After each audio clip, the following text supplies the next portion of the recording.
Hello, greetings and welcome to one other session of discussion on the development of the human embryo. Tubes within tubes. Can we describe the human embryo and even the human being as composed of tubes within tubes? Possible? Yeah, it is possible, and let's see how. We've already studied what happens during the third and the fourth weeks of the development of the embryo.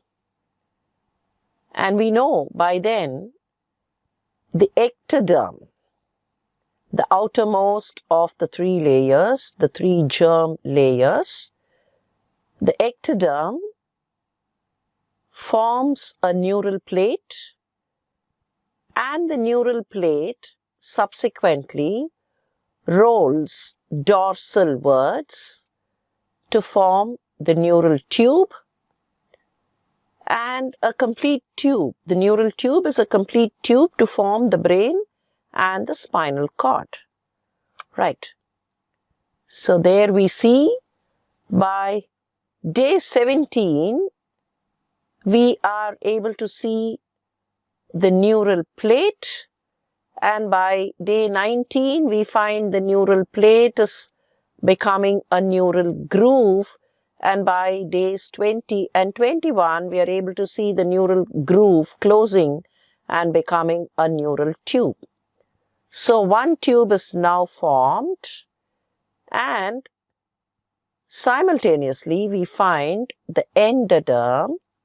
The yellow layer is the endoderm, right? The endoderm is trying to form some folds, and these folds subsequently will form the gut tube.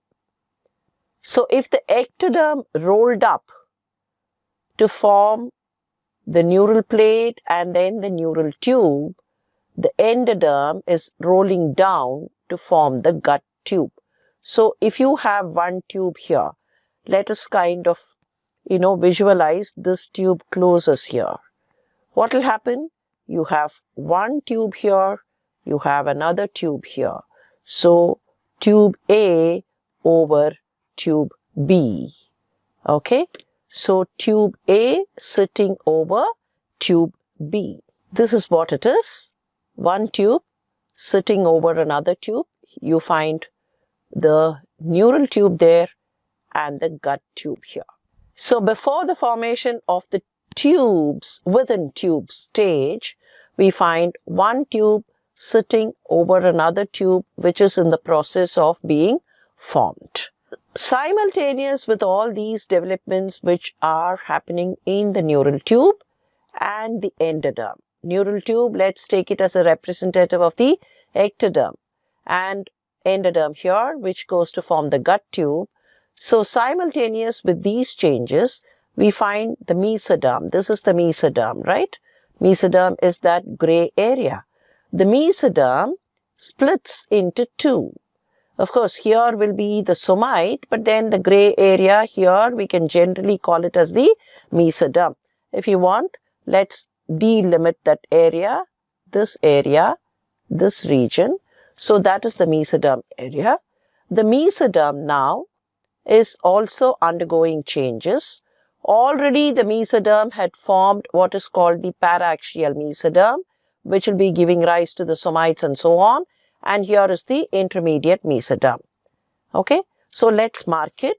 Let's say this is the paraxial mesoderm area and the intermediate mesoderm area. But then here is the lateral plate mesoderm, the lateralmost aspect. So the lateral plate mesoderm is now dividing into two. How does it divide? When we are talking about the two tubes, we can say mesoderm is holding the two tubes together. At the same time, the mesoderm is also undergoing some changes. Close to the axial line, this is the paraxial area, and here is the intermediate area, and here is the lateral plate area. The lateral plate mesoderm is splitting into two. There is a visceral layer which rolls to be associated with the gut tube. So this is the layer which is getting associated with the gut tube.